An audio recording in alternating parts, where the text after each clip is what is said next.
Ninawatakia heri njema ya mwaka mpya wenye fanaka pamoja na afya njema, wapenzi watazamaji wa hichi kituo popote mlipo. Kabla hatujasonga mbele, ninaomba muweze kuniambia sehemu ambayo mupo, na tafadhali kama haujaweza kujiunga na familia ya hichi kituo, tafadhali ninakuomba ukapige subscription ili tuendelee kukaa familia kubwa, alafu sambaza kanda zetu kuelekea kwa vikundi vingi. Kwa mara ya kwanza katika taifa letu la Tanzania hatuna waziri mkuu. Mtu ambaye tuko naye kama waziri ni kichaa. Mwigulu Nchemba ni kichaa ambaye sijui ni namna gani iliwezekanaje mpaka akapewa cheo cha waziri mkuu. Ninasema nini? Kadiri Mwigulu Nchemba anapozidi kupewa kipasa sauti na kupanua mdomo wake, ndivyo ambavyo anazidi kupandisha hasira za wananchi katika taifa letu la Tanzania. Taifa la Tanzania tumepoteza ndugu zetu ambao walipigwa risasi na maafisa wa polisi. Alafu Mwigulu Nchemba anakuja kuzungumza upuzi. Nilikuwa nafikiri kwamba yupo na akili, kumbe ni debe tu la kichwa amebeba, lakini hakuna kitu ndani. Ninasema nini? Sote tunajua visababishi ambavyo viliweza kusababisha sisi wa Tanzania tukaandamana kupinga uchaguzi wa 29 Oktoba mwaka huu. Sasa Mwigulu Nchemba hii leo anasimama upande wa Dar es Salaam na kusema kwamba kuna kijana ambaye ni maskini alipewa shilingi bilioni 5 apeane petroli kuelekea kwa Watanzania wachome nchi. Eti sijui kuna mwanaharakati mwenye alipewa bilioni 10 achochee wananchi kuandamana. Unajua, wacha nikwambie mpenzi mtazamaji, serikali hii inafikiri kwamba wananchi ni wajinga. Haki ya Mungu, hivi wasipotatua matatizo ambayo yanatusumbua, wanazidi kupalilia hasira za wananchi, na kipindi ambapo wananchi watalipuka, wakati huu, raundi hii, hawataweza kunyamazisha hasira za wananchi. Si wamekataa kutusikiliza? Wameanza kusingizia kwamba kuna watu ambao wanataka madini ya Tanzania, ndio maana waliweza kulipa ili vurugu ikuje. Wacha nikuambie, huyu Mwigulu Nchemba anazidi kupalilia hasira ambazo wananchi wako nazo. Ndio maana wale wanaotuma wanakubali kuingia gharama hivyo. Hizo gharama sio za kuwapenda Watanzania. Kijana mmoja tu wa mtaani tulikuwa tunapeana songesha hapa juzi kapewa bilioni 5 ili awape vijana chupa za petroli wawashe moto nchi yao. Mwingine kapewa bilioni 4. Yule mwanaharakati yeye anasema amepewa bilioni 12 na gari ya milioni 500 ili awashe moto nchi yetu. Na mimi niwaambieni, mkitaka kujua kwamba jambo haikuwa uchaguzi, oneni walichokuwa wanapanga. Kwamba mradi kielelezo, ndoto ya baba wa taifa ili Mwalimu Julius Kambarage Nyerere, na awamu ya 5 ya Rais Magufuli ikapigwa na mizengwe. Magufuli akasema tutaujenga mradi wa bwawa la Mwalimu Nyerere. Watu wanakaa huko, wako nje huko, hawapangi hata kurudi hapa nchini Tanzania, wanasema mkachome na bwawa la Mwalimu Nyerere. Kwamba hiyo ndio haki tuwape tu. Na wauliza wanamwambia pande kwamba watu wanasema wakachome na bwawa la Mwalimu Nyerere ni haki yao tuwape tu. wakasema wakachome na reli.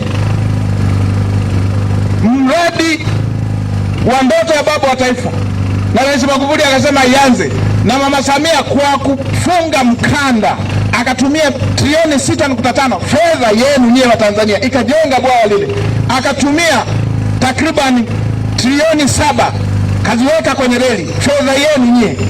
Alafu watu wanakaa huko hawana hata mpango wa kuja kurudi hapa, eti kisa wanaongea Kiswahili ndio tuone na wao ni wa Tanzania, wanaelekeza kwa WhatsApp.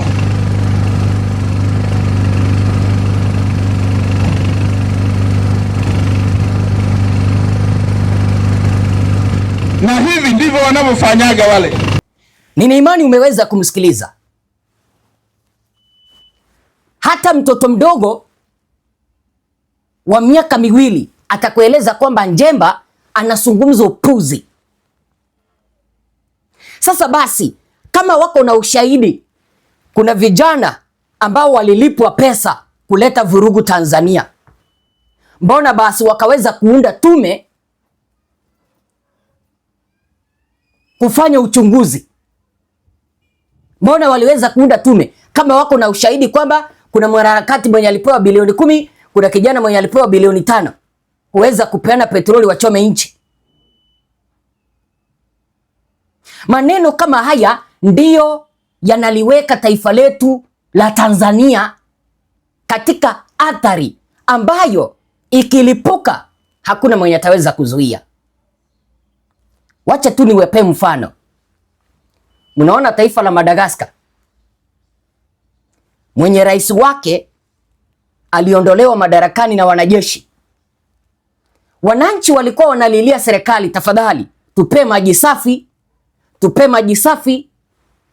Serikali wakaendelea kupora pesa, badala ya kumfanyia mwananchi kazi wakaziba masikio, wakatia ntaa. Kipindi ambapo wananchi walilipuka, rais wao mwenye aliondolewa madarakani aliona kwamba hasira za wananchi zimepanda, akajaribu kuagiza jeshi liweze kuwashambulia wananchi, ila jeshi likasusa. Ikabidi huyo rais, sijui anaitwa Randri Rojanairo, akatoroka kutoka Madagascar na akaelekea India kwenda kujificha pale, kitu ambacho kilifanya wanajeshi wakamtumbua kutoka madarakani. Kwa nini? Wananchi walikuwa wanauawa kiholela kwa sababu ya amri zake.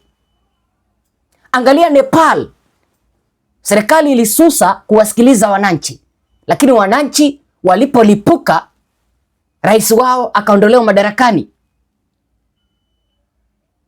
Samia na utawala wake wanapaswa kujifunza kutoka kwa mataifa mengine, ila wamekataa kujifunza.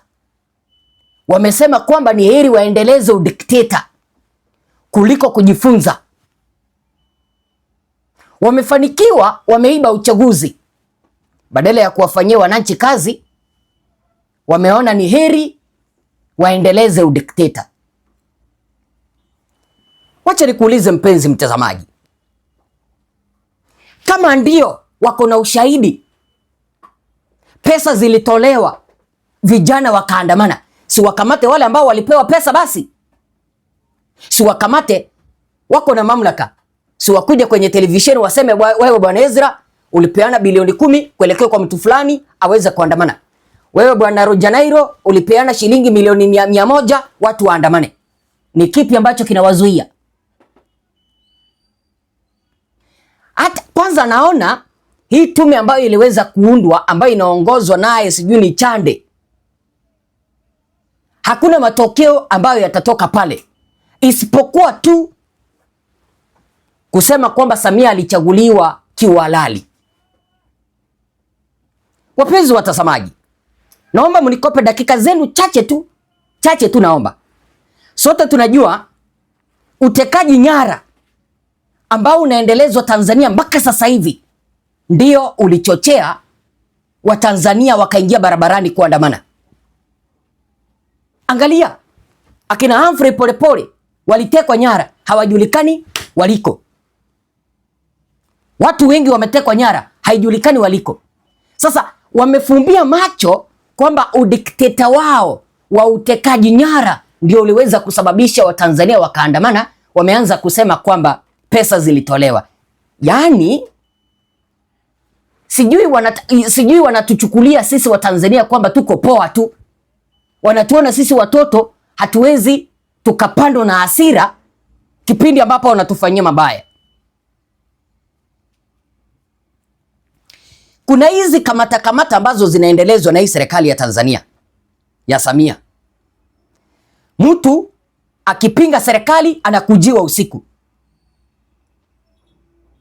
Mtu akimpinga Samia anakujiwa usiku. Kwani hakuna uhuru wa kujieleza? Hakuna uhuru wa kukusanyika?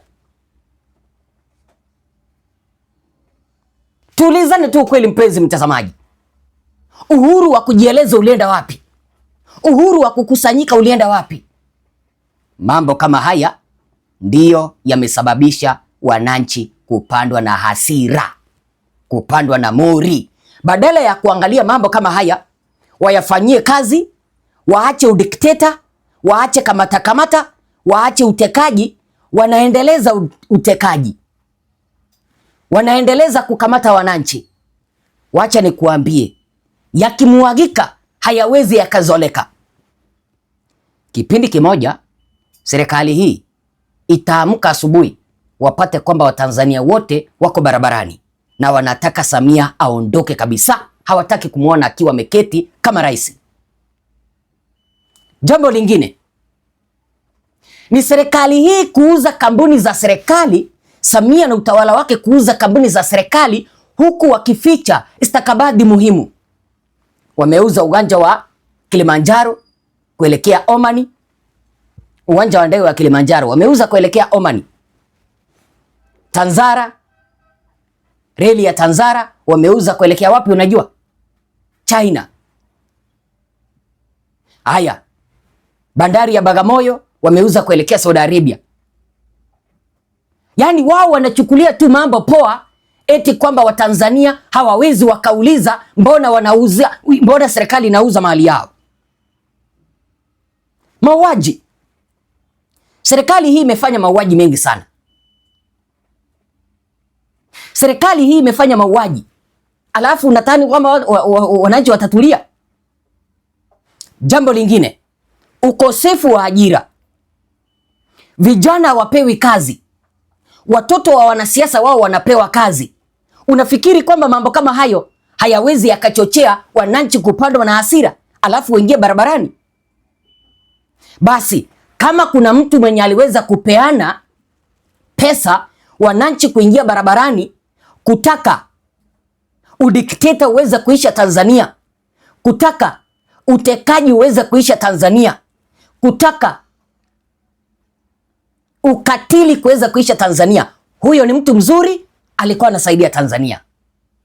Tumpigie makofi. Huyo ni mtu mzuri mwenye alikuwa anasaidia Tanzania. Kwa sababu hatuwezi tukavumilia taifa letu likielekezwa kwa shimo. Wapenzi watazamaji, jamani, hatuwezi tukavumilia. Haiwezekani bana. Katika hii karne ya 21 hatuwezi tukavumilia. Jambo jingine ni hii serikali kuengua viongozi wa upinzani kutoka kushiriki uchaguzi uliopita Tanzania. Angalia, Tundu Lissu akawekwa kwa jela, akafunguliwa mashtaka ya uhaini.